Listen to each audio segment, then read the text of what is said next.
What's going on, y'all? What's going on, y'all? How's everybody doing today? Welcome to another episode of Legacy Move Gas Station Podcast. Yeah, we're in the gas station, man. The fuel and ground for the mind, the body, and the soul, man. Hey, how's everybody doing today? You get your 3 W's? Did you get your 3 W's?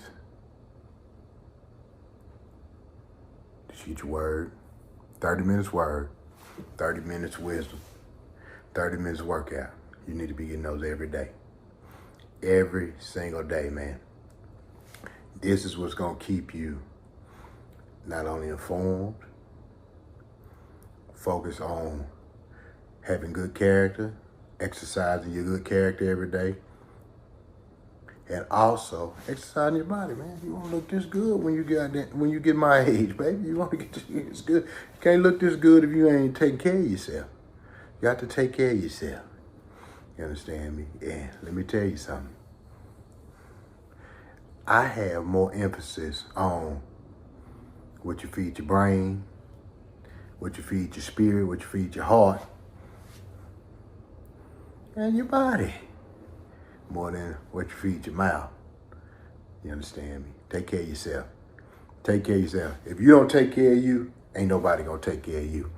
You understand me? This Legacy Move, this Gas Station Podcast, getting your 3 W's, man. Today we're gonna talk about what makes a real man.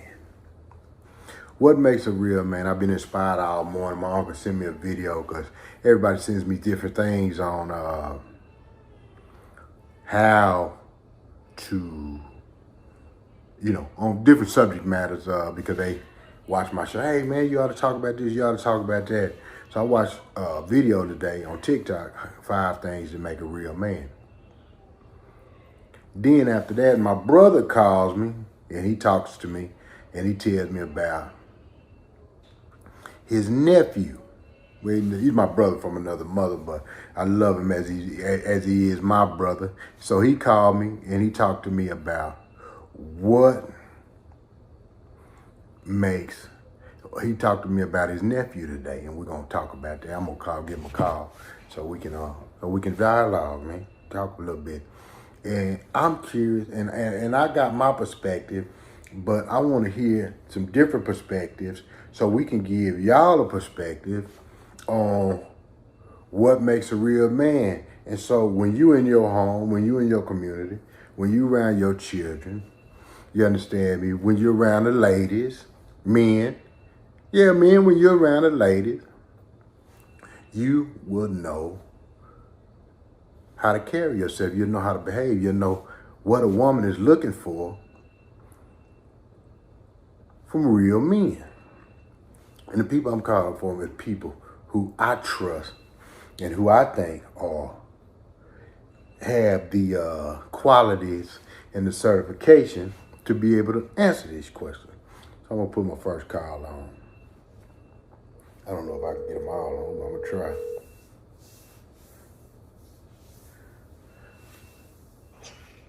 Hello? Broski, What's going on? what's happening, bro? What's up with you?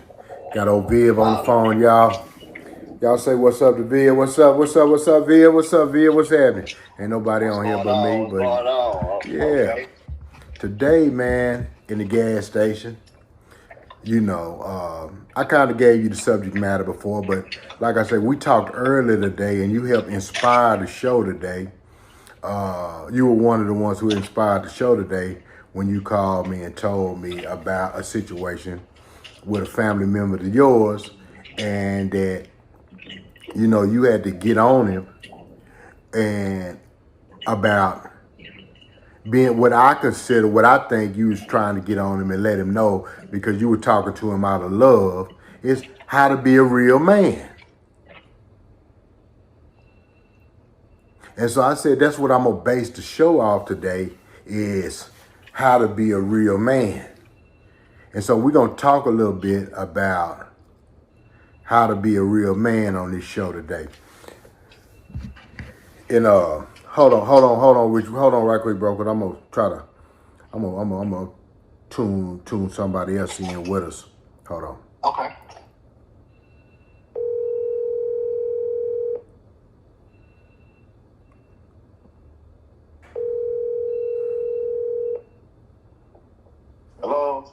Hello? Hello? Bro. Yes, sir. Okay. I got two of my bros. I got Black on the phone. I got Viv on the phone. I got two of my bros on the phone. Black don't know what's going on, but I talked to him a little bit before the show was going on. Black, what's up, man? What's going on, bro? Okay, I got my brother Viv on the phone from Texas. This is my brother Black on the phone. He from Atlanta, Georgia, and so he really from there. We all from Texas. We all Texas boys, but we all grew up together. And today on the show, we're gonna talk about what I was telling you about. I kind of gave you a synopsis, but we're gonna talk about what real men are. And I had talked to what inspired the show, because you really don't know what inspired the show. Viv know what inspired the show. We talked a little bit earlier, where actually my uncle from Detroit sent me a video on he was trying to inspire me on something to talk about, and I thought it was real good. He sent me on 5 things that made a real man, and I thought it was pretty slick. And then Viv called me later on that day, and he talked about a situation with his nephew. I haven't got into the situation yet. That's his family, but I don't know whether he wants to share it or not. But we talked about some stuff about being a real man, and me and you always talk about this, through our mentorship.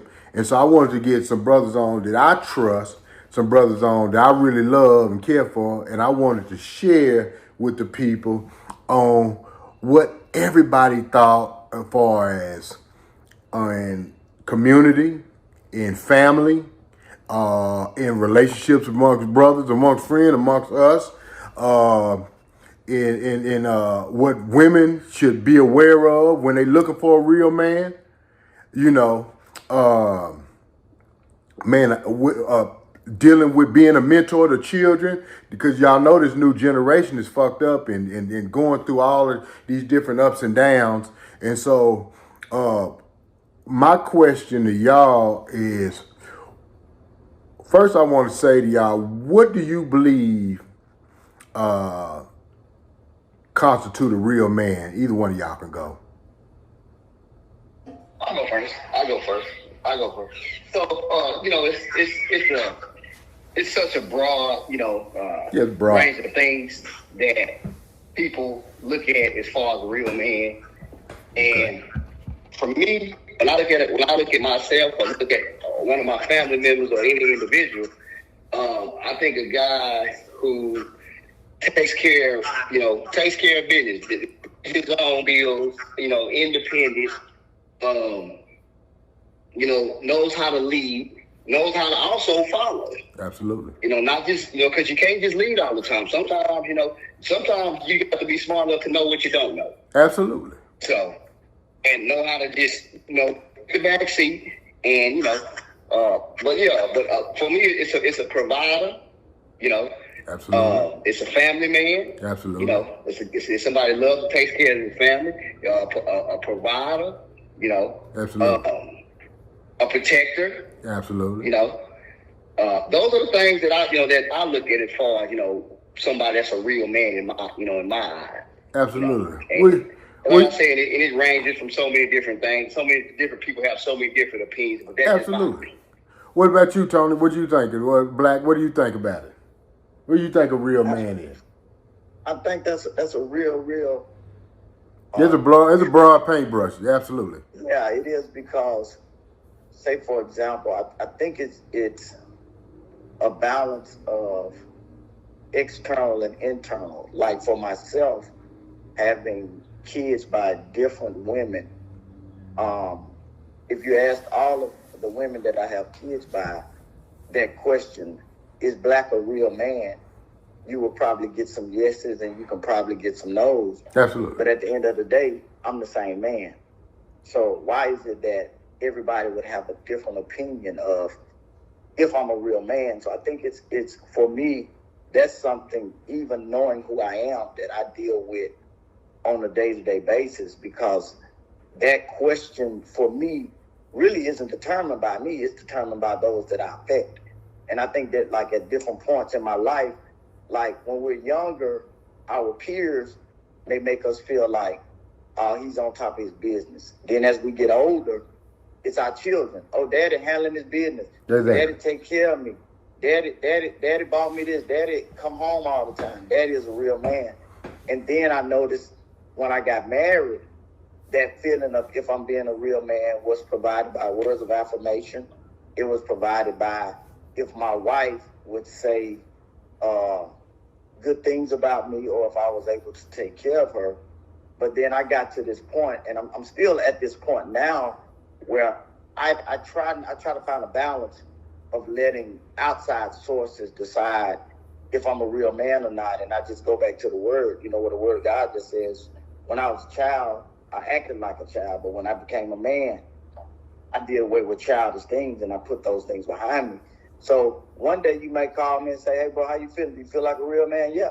Then the next day, I may not feel like I'm just that big of a man or that handling my business in such a way. But at the end of the day, as long as I'm lining up with the word of God, then I'm handling my business. And that's what I try to rely on, because everybody got an opinion. Absolutely, absolutely. And both of those are what I want to say is correct. Both of you guys' ideas are correct. And like you say, we are never, I don't care what happens, we're never going to satisfy everybody. But guess what? I think the worst thing that we could ever do is be that guy who satisfies and makes everybody happy. Because what that says to me is you don't make your own decisions, and you don't have the ball to stand for what you believe in. Because when you stand for because everybody is diverse and everybody is going to have a different voice, a different opinion, and a different way of doing things to sometimes reach the same result. And so, which is cool. And when you in a family that is separated, you can never do enough unless you're just giving fish. But if you're teaching the fish, they will never recognize that blessing until later on in life, when they're able to be sustainable and they're able to take care of themselves. Here's my definition of what I think a real man is. I think a real man is somebody who knows how to respond to adversity. A lot of times in life, man, we're quick to blame. We're quick to and not so much just adversity. Just know how to respond instead of react. Because a lot of times in life, when we're dealing with situations, we don't know how to respond. So the easiest way to respond is to have bravado and to be tough, or try to beat somebody up. And so that's what we have deemed as a real man, or shoot somebody, or kill somebody, or harm somebody, or I told that motherfucker not to mess with me. And that's how we think of solving problems or solving issues, especially in our community. And I believe that is what we have constituted and recognized as a real man, which I think is an oxymoron. And I think that is the worst example of what we think that a real man should be. Is this big, rough and tough guy, gangster, whatever you want to call it. I believe that a real man is somebody who educates himself enough to be able to respond, resolve, and to deal with adversity. Because life is going to always present new adversities to us. And if you don't know how to deal everybody is great in healing moments, but how many of us can show resolve, can show greatness in low moments, you know. And this is where I think that we're missing the boat at, because we look to blame other people, men.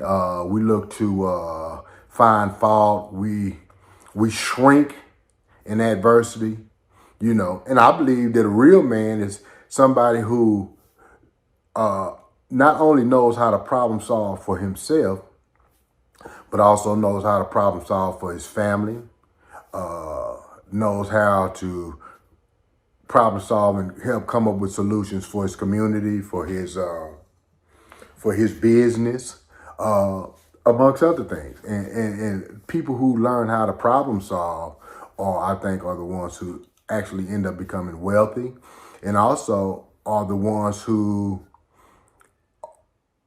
are the real men. And I know it sounds kind of basic, but I think that is where we have a lot of problems, because, you know, we've all met our brothers who had these one runs and don't know how to bounce back. All three of us, we all are known for the bounce back kids. You feel me? And all three of us are all known for real high highs and real low lows. You know what I'm saying? And so, how do we respond in our low lows and I believe that have made the difference in our lives. And this is what I want to talk about us being able to, I believe that a real man is somebody who simply, when things come his way, instead of shrinking from them, running from them, or passing them off to somebody else, or blaming somebody else for issues, they know how to deal with them, and they deal with them correctly. They know how to respond to problems, issues, and circumstances that are presented to them, and they solve them successfully. What y'all think about that, bro? Hello? No, I agree. I left something else out too, man. And if you asked me this 20 years ago, I probably wouldn't have this answer. But man, just a man, to me, a real man can show emotion, man. And I think we would, as kids, we were taught to be weak. We were taught to not show emotion. Exactly. That bravado. And we were taught, hey, punk, stop crying, punk. Yeah, exactly. Stop it. Oh, bitch ass nigga, exactly. Yeah, nigga. So, and that's what, I think that's where a lot of men, when they're faced with emotion, they make real irrational decisions, because they don't know how to deal with emotions, because we wasn't taught to deal with emotions as kids. We were taught that's weak to show emotion as kids. Exactly. To me, a real man can be emotionally supportive, and he's okay in his own skin, showing emotion when he needs to.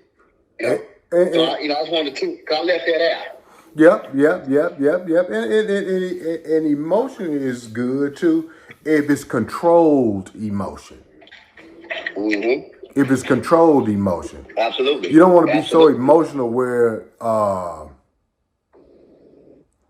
you just your whole where your whole resolve, where your whole answer is based off your emotion. All emotions, I believe, are healthy if they're under control. And I think a lot of times, especially women, allow the emotions to get the best of them. Well, let me ask you a question. Okay. Let me ask you a question. Okay. Let me ask you, you saying that, who controls emotions better in your opinion, men or women? I think men do. I think women do. I think you're absolutely wrong. And I want you to tell me why, and I'm going to tell you why. Okay. I think women are emotion based. I think men have a less emotion, and they've been trained to work off less emotion. So I think that men also have the same emotion. They just don't allow the emotion to control them as much as the women would allow the emotion to control them.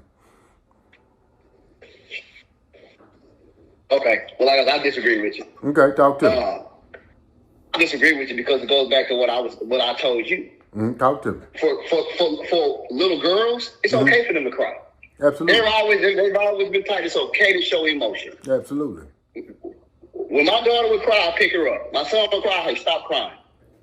Exactly. Stop crying. Quit acting like a little girl. Quit acting like a little girl. Quit acting like a little girl. But when my daughter cried, guess what I do? What's wrong, baby? And I let her show me all the emotions she wants. And that's most women. That's most girls that turn into women. But guys, it's all stays bundled up. I'm given that opportunity to learn. And we're always taught that it's weak. So guess what that means? That means we grow up. And when we finally face with emotion where a woman cheats on us or something happens at work, we lose it. That's what you call, when you say it's not controlled emotion, that's right, because it was never taught. We was never taught to be controlled. A lot of women, on the other hand, let me tell you something. Women, on the other hand, know how to deal with emotion better. They deal with it better. They accept things a lot better than men do. Because they were taught how to deal with emotions as kids. And you wasn't taught. I wasn't taught. Go ahead. Yes, sir. Go ahead. Yes, sir. Go ahead. We're going to agree to disagree, but I disagree and agree with both of y'all. I think that's an environmental-based thing. I don't think it's a gender-based of learning how to control your emotions, because if you really know me, I'm an emotional man. I'm a man's man, but I'm an emotional guy. I can watch a movie and it can touch me. I can hear someone's problems and it touch me. And one of the things that my bro always tell me is, bro, you the same thing that I love about you hurts you. So, but I realize, why is it that I'm that way? It's because I grew up in a household where I wasn't told to shut up. I wasn't told to be quiet if I want to cry. As a matter of fact, I had the balance of both. And I think now, as we become older men, it's about surrounding ourselves with men that I know I can call Dominique and boo-hoo and cry. He gonna say something real slick. He gonna make me feel good and tight me. Matter of fact, once upon a time, since we're on the podcast radio, I was contemplating suicide. And I called my bro. I said, bro, I had just came home from prison. And it was one of the low valley moments.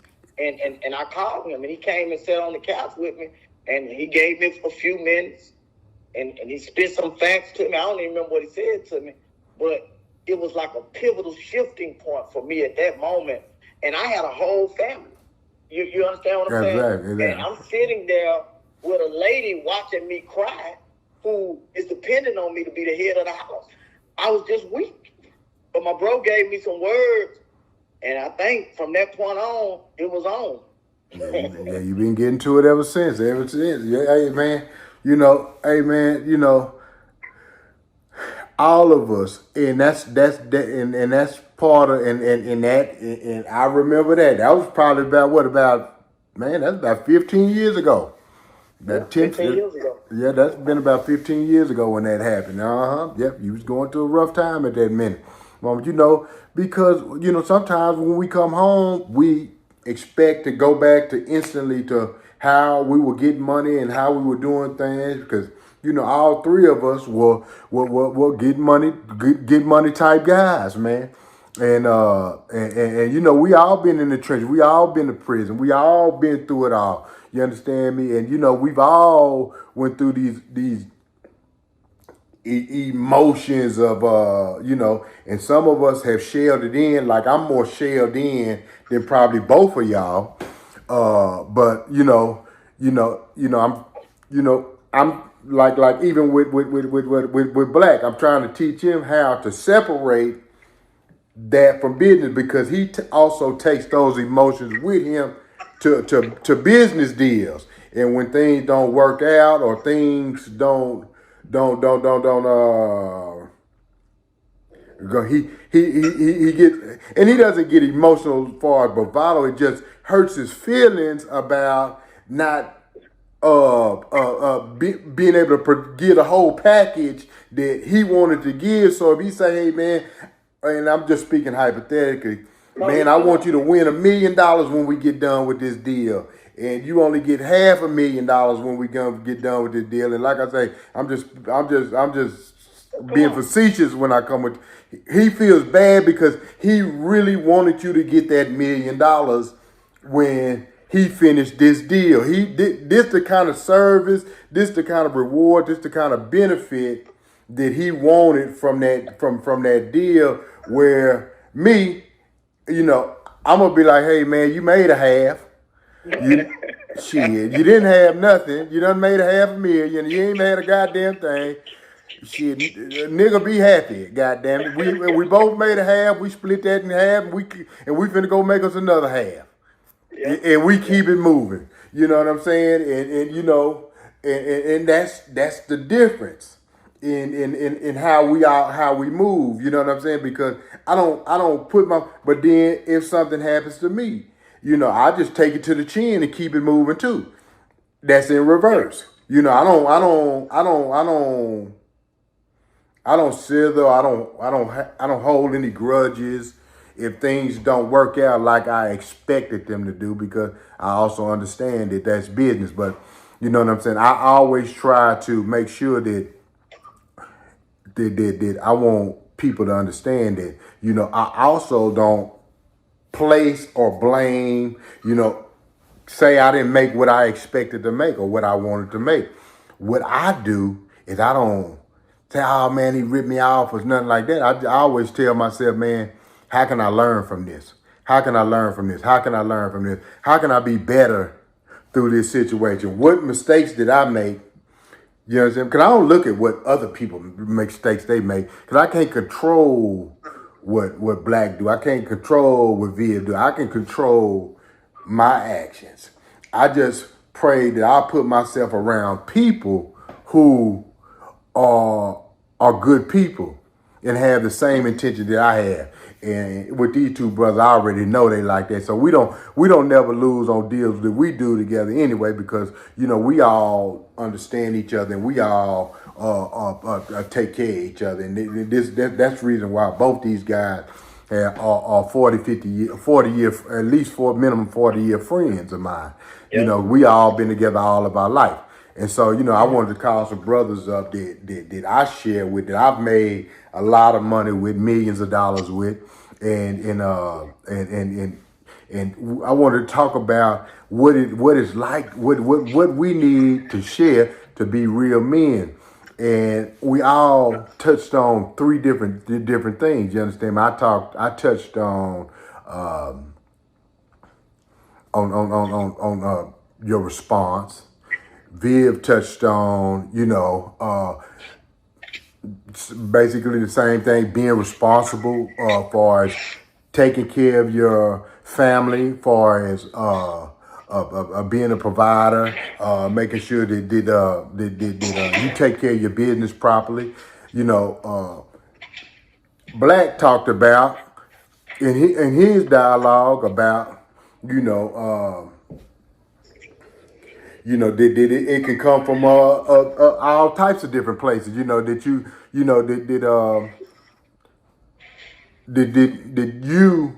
can become, that being a real man is based off of reiterate yours, Black.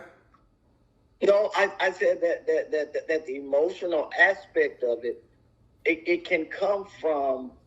I think a lot of it comes from what you were. Because I wanted to get it correct. That's the reason I wanted. External that view. A lot of times, it comes from external sources more than it does internal. Yeah. That's what you're talking about. Exactly. I just wanted to get it right. Yeah, he talked about how sometimes being a real man, the viewpoint of that can come, like when he talked about his baby mamas.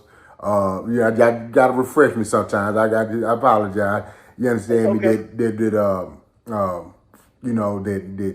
That they can have different aspects when you're trying to, make moves that you're gonna make some people happy. You're not gonna make some, but ultimately in your quest, that other people are going to be able to determine that by your actions on how basically I'm gonna make it even clear how your light shines with other people. Yes. And exactly. so, That's exactly right. I didn't mean to interrupt, but No. I'm saying because is LeBron James great if nobody thinks he's great? Absolutely. And like you say, other people pat him on the shoulder. You understand me? Other people talk about his success. And I tell my children that all the time. That's one of the messages I have my children. I tell my son, I said, people could say good things about you, or people can say bad things about you. You give them what they gonna say about you. That's right. That's right. You know, you give them what they gonna say about you. You know, guess why we talk about, like you said, Michael Jordan played basketball and why he's the greatest, why he's the GOAT, because he gave us that to talk about through his actions. You know, so each and every one of us gives others to talk about, and so all of this, I wanted to use this there's no rights, wrong, or indifference in this conversation of real men, but this is a big gumbo of, you know what I'm saying? We just made a gumbo, a good gumbo of different areas, because like they said in the beginning, it's such a broad brush to paint. And being that provider, taking care of your family, taking care of your business, you know what I'm saying? Standing on what like the youngsters say now, standing on business, but not standing on stupid business, standing on real business. Like Viv said, man, that's one aspect. That's one aspect of being a real man, you know, and that makes you proud, and that makes you go home at peace. When you say, hey man, I made sure I took care of my family, I made sure I took care of my kids, I made sure I was provided, I made sure when I went to work or took care of my job, my business, that I gave it my best effort. I gave, you know what I'm saying? My family didn't have to worry about where they was gonna get their next meal at. My family didn't worry about my friend didn't worry about that I was gonna rip them off. At the job, the people who I do business with, they didn't have to worry about whether I was gonna give them a half-ass job or not. They was able to sleep easy. Yeah, and like we talked about, man, like Vivid, you know, we don't want people to think that, you know, when we get to the job, you know, that we're going to give them a half-ass job or we're going to give them half-ass service. And like Tony talked about, like Anthony talked about, like Black talked, like Black talked about. He talked about how it's important for his children to image him as a father. It's important how the people in his congregation images him as a leader. It's important how his workers or the people who work for him image him as a man. So he prides himself off of his image as a man. And that's very important to a lot of people. I don't care what nobody think. No, it is important that you care what other people think. That's the reason why we do a lot of the things we do, because we create this image. And one thing God said in his word, that your image is worth more than silver and gold. Your image is worth more than silver and gold. And see, when you care about what people think, you just don't do anything. That's right. When you care about what people think, you just don't do anything. So that is important. And that may be what keeps us in line as men, and what helps us to stay as real men, because we cherish what our family and friends think. We just don't go out and harm, hurt, and live reckless lives independent of other people. That's correct. That's correct. Yeah, I think also, Dominique, man, with that, it also becomes the driving force for me. It became the driving force. And I tell the parishioners, and I tell my wife, and I tell my friends, I represent all of us. So I'm not going to go out here and do something and embarrass us intentionally. Absolutely. And I just think a lot of times people, what they don't take into accountability, and this is something that it's taken me years to get to. I tell people, you the same person you see here in Atlanta, you're gonna see that person in Texas, you're gonna see that person in Florida. Matter of fact, you're gonna see the same person whether somebody is looking or not. Absolutely. Do you understand what I'm saying? And that's when you get to a different level of accountability. And I'm actually enjoying this journey. But I think one of the things that's really important, like I said earlier, is to surround yourself with people who hold you accountable. Absolutely. That you can reach out and call. I can call you and talk about anything.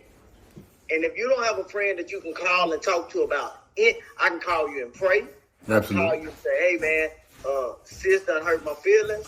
I want to leave. I'm tired. And you're going to always do what? Get me to be rational thinking. You're never on my side. You're on the side of right. Most of us have friends that are just always on our side. Right. Yeah, man, and that's good. Viv, you there? Viv, maybe something happened with his phone, but he'll probably get back on in a little while. But and I'm gonna give y'all that third perspective, my perspective, in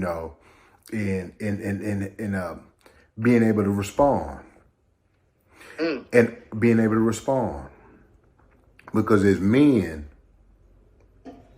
as you see, as men, especially as leaders, everybody tries to pile their problems on you. That's right. See, they don't do that to nobody. When you are, I'm gonna give you an example, and I want all of y'all to hear this out here in YouTube land. Yeah, this is an example when you know that you are a leader, or you know that you are the one of the top dogs in your tribe. Is when everybody comes to you to solve their problems. Whether they need money, whether they need advice, whether they need resources, whether they need help, whether they need education, whether they need lights, food, whatever. You know if you're that person that the world is on your shoulders. You know if you're that person that when things hit the fan, everybody's going to be looking for you to resolve that problem. So you have to be strong enough to be able to, like I said, to respond and not to react. To be able to deal with issues with your mind, with your character. See, that's why I talk about them 3 W's all the time, because having character helps you have a moral compass when you deal with issues that are bigger than you. So you got to have that moral compass to be able to deal with issues that are bigger than you, because if you handled it, you're going to handle it in a gruesome way that might not have no moral intentions at all. But if you have a moral compass, it helps keep you within your boundaries on how to deal with people and how to just deal with circumstances and situations, period. You understand me? Because it's easy to go out and say, hey, I'm broke, so I'm going to go rob a liquor store or hurt somebody or snatch an old lady's purse. That's easy. That's an easy way to solve a problem. It takes a little resolve. It takes a little dedication. It takes a little know-how to learn how to change an alternator to solve that same problem.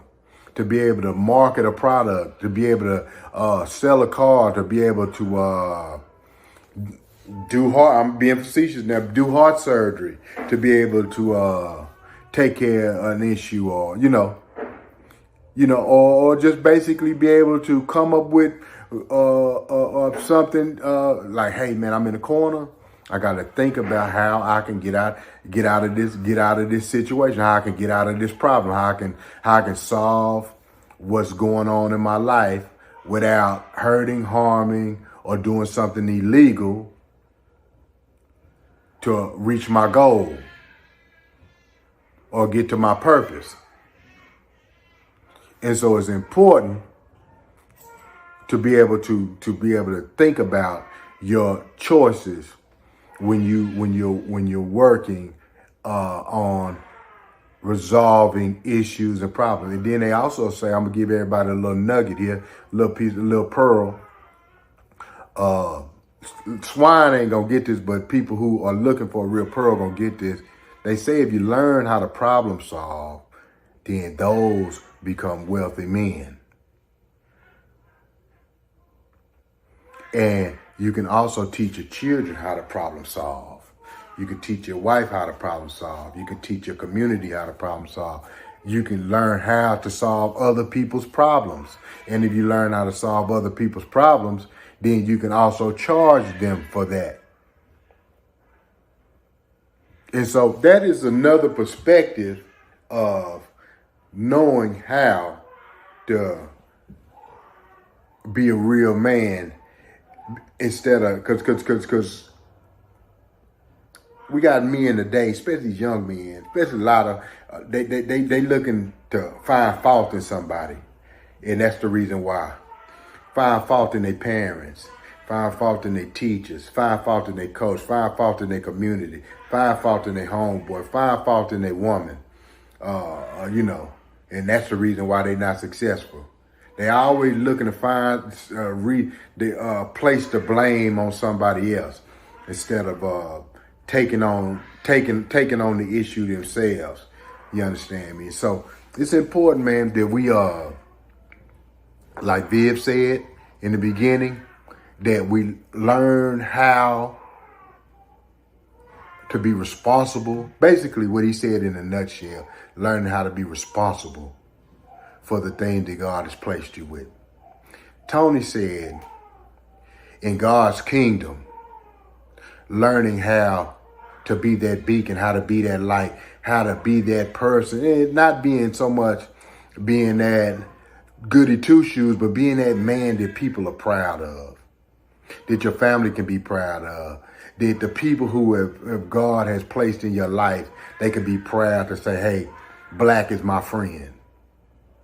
Black is my confidant.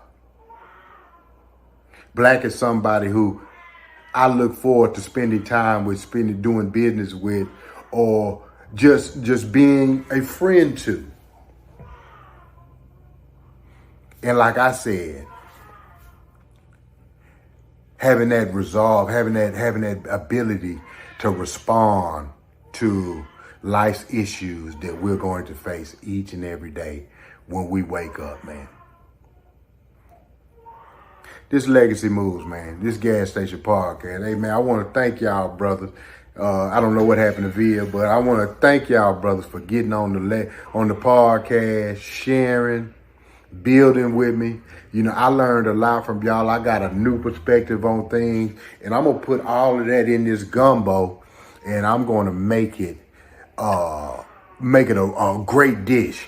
You know, I call it Hell's Kitchen, man. I feel, when in Hell's Kitchen, he give you an artichoke, he might give you a apricot, he may give you some peppers, and he might give you some kale and say, hey, make a dish, And you got to make a dish, and that's how life is, man. You got to take what life gives you and make a dish out of it.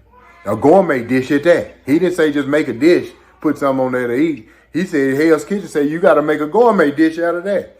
So you take what life gives you and make that gourmet dish, man. You be a beacon of light for other people. You be a provider for your family, man. You learn how to problem solve and respond and not react, man. This Legacy Moves gas station podcast, the fuel and ground for the mind, the body, and the soul, man. We love y'all. I got a nice panel of brothers that's going to be coming on a regular basis with us to be able to talk, to be able to chat, and to be able to come up with different things. Man, y'all comment.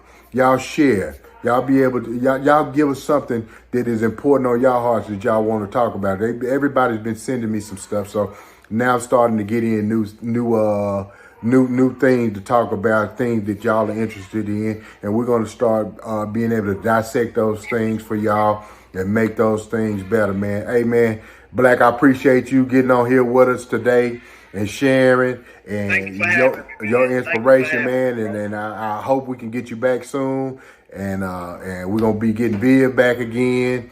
And we are here to develop you, make you better. Like I say, the Gas Station Podcast is the fueling ground for the mind, the body, and the soul. It's all about building that mind up. It's all about building that character up. And it's all about building that body. Because once you get successful and become part of the Gas Station Podcast, making legacy moves, man, you want to be in good shape to be able to enjoy it, man.